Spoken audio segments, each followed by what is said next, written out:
መጽሐፍ ቅዱስ በገንዘብ ዙሪያ ከ2000 በላይ የሆኑ ጥቅሶችን በውስጡ ይዟል። አብዛኞቹ ዛሬም ድረስ እጅግ በጣም ጠቃሚና የሚሰሩ ናቸው። ገንዘብ እንዴት ማስተዳደርና መቆጠብ እንደሚቻል ይህ ብቻ ሳይሆን በዚህ ቪዲዮ መጨረሻ ከመጽሐፍ ቅዱስ የወሰድኳቸውን እንዴት ገንዘብን ማብዛትና ኢንቨስት ማድረግ የምንችልባቸውን ጥበቦች በጥልቀት እንዳስሳለን። ስለዚህ እስከ መጨረሻው ሰብስክራይብ በማድረግ አብራችሁን ቆዩ።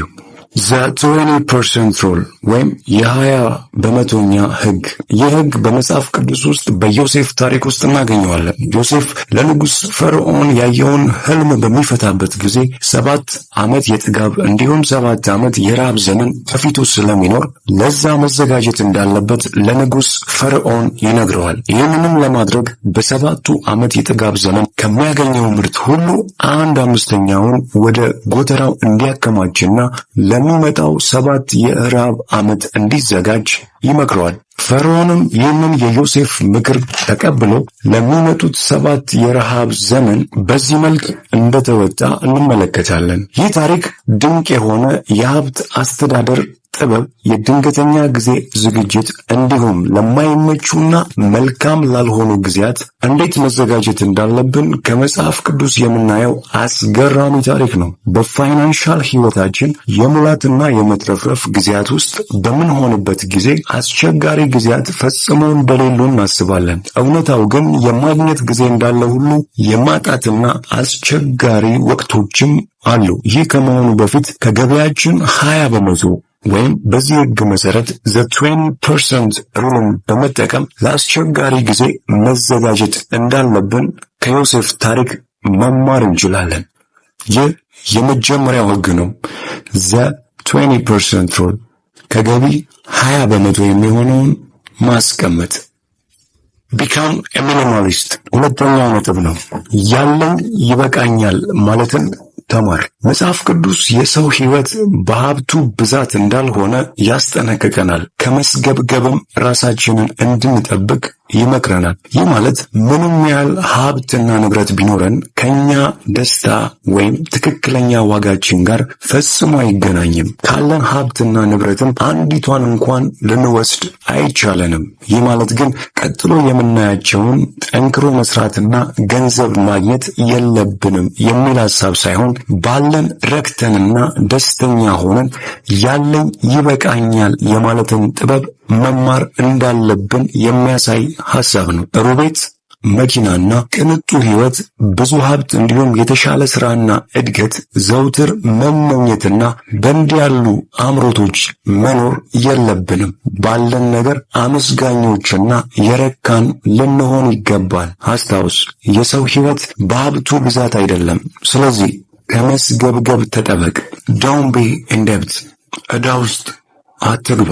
አንዳንዴ በአንዳንድ አሳማኝና አስቸጋሪ በሆኑ ሁኔታዎች ውስጥ ዕዳ ውስጥ የምንገባባቸው አጋጣሚዎች ያሉ ቢሆንም መጽሐፍ ቅዱስ ግን ተበዳሪ የአበዳሪ ባሪያ መሆኑን ይናገራል። ብዙዎች አስፈላጊ ያልሆነ ብድር ውስጥ በመግባት አስፈላጊ ያልሆኑ ጉዳዮቻቸውን ከአቅማቸው በላይ ለማድረግ ሲጣጣሩ እናያለን። ለታይታና ርካሽ ተወዳጅነትን ለማትረፍ አሊያም ለሌሎች ደስታ ብለው የማይወጡት ዕዳ ውስጥ በመዘፈቅ የአበዳሪ ባሪያዎች የሆኑ ብዙ ናቸው። ዕዳ ውስጥ ገብተው ለገዟቸው ቁሳቁሶች ክፍያ ለዓመታት ሕይወታቸውን ሙሉ 2 እና 3 ሥራ እየሰሩ ዕዳቸውን ለመክፈል የሚኳትኑ ቤት ይቁጠራቸው። ከአቅም በላይ የሆኑ ድግሶች፣ መዝናኛዎች፣ አልባሳት፣ የእጅ ስልኮች፣ ብቻ ዝርዝሩ ብዙ ነው።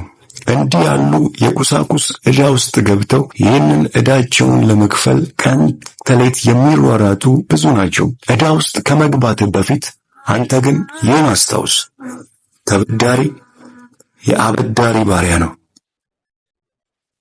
ጥቂት ማንቀላፋት፣ ጥቂት ማንጎላጀት፣ እጅን አጣጥፎ እስቲ ጥቂት ልረፍ ማለት ድህነት እንደ ወንበዴ እጦትም መሳሪያ እንደታጠቀ ሰው ከተፍ ይልብሃል። መጽሐፍ ቅዱስ ስለ ስንፍና ብዙ ይናገራል። በማስተዋል መልስ ከሚሰጡ ከ7 ሰዎች ይልቅ ሰነፍ ራሱን ጠቢብ አድርጎ ይቆጥራል። አንድ ሁላችንንም የሚያስማማን ነገር ማንኛውም ሰው ምንም አይነት ስራ ሳይሰራ ገንዘብ ሊያገኝ አይችልም። ሎተሪ እንኳን ብታሸንፍ ትክክለኛውን የገንዘብ ማግኛ መንገድ ባለመከተል ያ ገንዘብ እጅ ላይ የሚቆይበት ወቅት ጥቂት ነው። ምክንያቱም ገንዘብ ለማግኘትም ሆነ ለማስተዳደር የራሱ የሆነ ሕግና መመሪያ አለው። ከብዙ ድካምና ጥረት በኋላ የምናገኘው ገንዘብ ግን የሚሰጠን ስሜት በምንም የማይተካ እርካታ አለው። መጽሐፍ ቅዱስም ይህንን እውነት ይደግፋል። በጥረት መንገድ የምናገኘው ሀብት ባህሪያችንንና ማንነታችንን በእጅጉ ይገነባዋል፣ እንዲሁም ይቀርጸዋል። ይህ ከምናገኘው ገንዘብ በላይ ያለው እርካታ ከፍ ያለ ነው። ምናልባት ገንዘብ ላንተ እንዲሰራና ተቀጥሮ ከመስራት ነፃ ወጥተህ የራስህን ቢዝነስ መጀመር ብታስብ እንኳን ያ ከፍተኛ የሆነ ጥረትና ስራ ብሎም ትጋት፣ ማንበብ፣ ከሌሎች ጋር ያለህን ኮኔክሽን ወይም ግንኙነት ማስፋት የሚሉ ጠንካራ ስራዎች ይጠብቃል። በዚህም ሆነ በዛ ገንዘብ ለማግኘት ስንፍናን በመተው ስራን መስራት እንደሆነ መጽሐፍ ቅዱስ በእጅጉ ያምናል። ሀብትህን ከፋፍለህ አስቀምጥ። ሄኖክ እንዲህ የሚል መጽሐፍ ቅዱስ ላይ የለም፣ ተሳስተሃል ትለኝ ይሆናል። ግን አልተሳሳትኩም። አብረን እናንብበው። መክብብ 11:2 ላይ ሀብትህን 7 ቦታ እንዲያውም 8 ቦታ ከፍለህ አስቀምጥ፣ በምድሪቱ ላይ የሚመጣውን ጥፋት አታውቅምና። ይህ ገንዘባችንን እንዴት አድርገን ማስተዳደርና ኢንቨስት ማድረግ እንዳለብን የሚጠቁም ክፍል ነው። ምክንያቱም በእያንዳንዱ ኢንቨስት ባደረግካቸው የንግድ ዘርፎች ምን እንደሚከሰት አታውቅም። ባለጠጋና ሀብታም የሆኑ ሰዎችን ተመልከት። ሚድሮክ እንደ ምሳሌ እንውሰድ። ከ40 በላይ በሆኑ በተለያዩ ዘርፎች ሀብቱን ከፋፍሎ ኢንቨስት በማድረግ ይንቀሳቀሳል። ስለዚህ አስታውስ፣ ሀብትህን 7 ቦታ እንዲያውም 8 ቦታ ከፋፍለ አስቀምጥ። ምክንያቱም በምድሪቱ ላይ ምን እንደሚከሰት አታውቅምና። ሁሉንም እንቁላሎች በአንድ ቅርጫት ውስጥ ማኖር የሚለው ሐሳብ በገንዘብ ዙሪያ ብዙም አዋጭ አይደለም። ስለዚህ ሁሉንም እንቁላሎች በአንድ ቅርጫት ውስጥ ከማኖር ይልቅ በ7 ቦታ እንዲያውም በ8 ቦታ ከፋፍለ አስቀምጥ። ምክንያቱም በቅርጫቱ ላይ ምን እንደሚከሰት አታውቅም። ገንዘብን አትውደድ፣ ገንዘብ የክፋት ሁሉ ስር ነው የሚለው ብዙ ጊዜ ሰምተናል። እውነታው ግን ገንዘብን መውደድ እንጂ ገንዘብ በራሱ ምንም አይነት ክፋት የለውም። የመገበያያ መንገድ ነው። ዓለም የሚገበያየው ሲገበያይበት የነበረው ገንዘብን በመጠቀም ነው። ችግሩ ግን ገንዘብን መውደድ ስትጀምር ነው። በሕይወታችን ዋናና ቀዳሚ ስናደርገው፣ ዘውትር ስለሱ ስናስብና ከምንም በላይ ስናስበልጠው፣ ያኔ የክፋት ሁሉ ስር መሆኑን ይጀምራል። ብዙ ገንዘብ እያላቸው በጭንቀትና እንቅልፍ በማጣት አልፎም ራሳቸውን እስከ ማጥፋት የሚደርሱ ብዙ ባለጠጎች አሉ። እነዚህ ግለሰቦች ዘውትር ስለ ገንዘብና ስለ ራሳቸው ብቻ የሚያስቡ ሰዎች ምልክት ነው። ስለዚህ ገንዘብን ከመውደድ ተጠበቅ። መጽሐፍ ቅዱስ ገንዘብ እንዲኖረን ያዘናል። ባለን ገንዘብ ድሆችን እንድንረዳና ለሌሎች የምናካፍለው ነገር እንዲኖረን ይነግረናል። ይህ ብቻ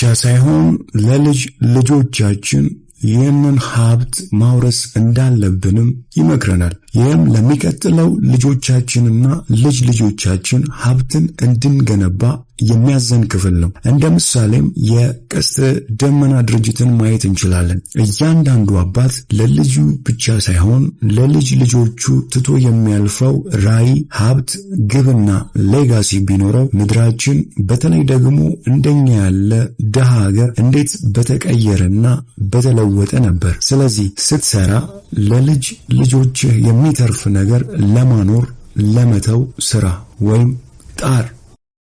ፈጣሪ ምን አደርግልህ ዘንድ ትወዳለህ ብሎ ቢጠይቀን የብዙዎቻችን መልስ የታወቀ ነው። ሀብት፣ ንብረት፣ ሰላም ጥሩ ነው፣ ክፋት የለውም። ጠቢቡ ሰለሞን እግዚአብሔር ምን አደርግልህ ዘንድ ትወዳለህ ባለው ጊዜ ሀብት፣ ዝና፣ የጠላቶቹን ነፍስ አልለመንም ወይም አልጠየቀም። ይልቁንስ ጥበብና ማስተዋልን እንጂ። በዚህ ጥበብና ማስተዋል መንግስትና ብዙ ሀብት ሊኖረው ቻለ። ስለዚህ ከምንም ነገር በላይ ጥበብን ፈልግ፣ በፍጹም ልብህም እሻት፣ ፈልጋት። ያኔ ሌላው ሁሉ ይከተልሃል።